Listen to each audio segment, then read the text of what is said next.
Welcome to DNIP 2100 channel, where we explore the new trends shaping our world of economics and technology.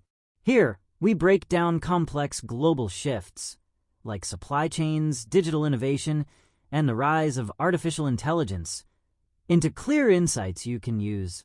Our mission is simple: to help you understand how these changes affect businesses, countries, and everyday life. If you're curious about the future of money, trade, and tech, you're in the right place. So, let's dive into today's topic.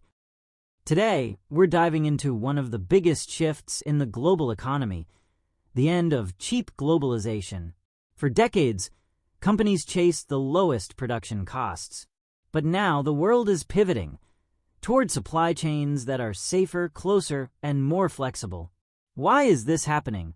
And what does it mean for businesses, workers, and consumers? Let's break it down. From the 1980s to the early 2000s, globalization was all about cost efficiency. China became the world's factory. The WTO opened markets. Western companies outsourced manufacturing to Asia, chasing lower wages and cheaper materials. It worked.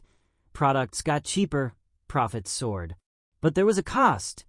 Industrial towns in the US and Europe collapsed.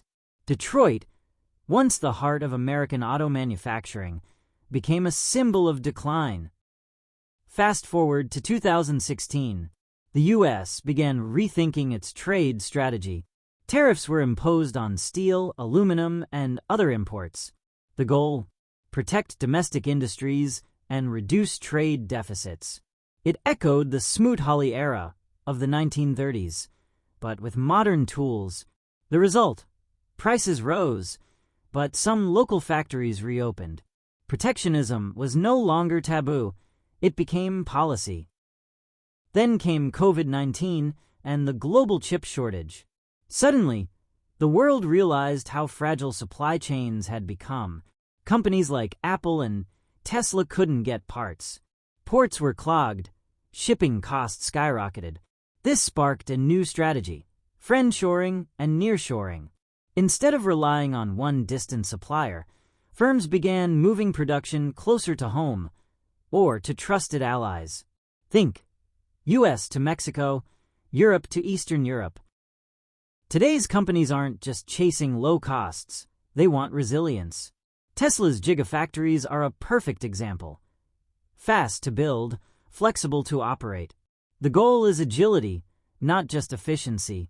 It's like the Industrial Revolution 2.0, but digital, decentralized, and geopolitically aware. Speed, trust, and adaptability now matter more than price alone. For developing nations, this shift is a double-edged sword. They once thrived by offering cheap labor. But now, companies want more than low wages. They want stability, infrastructure, and strategic value. Bangladesh succeeded with garment exports, but others struggle to keep up. Economist Joseph Stiglitz calls this the economic treadmill. Developing countries must run faster just to stay in place. Without investment in education, logistics, and governance, they risk being left behind. So what's the takeaway? Cheap globalization is fading. The new era demands supply chains that are secure, local, and responsive.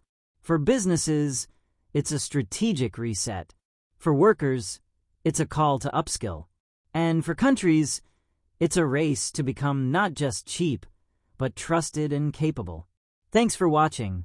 Don't forget to like, subscribe, and share your thoughts in the comments. See you in the next video.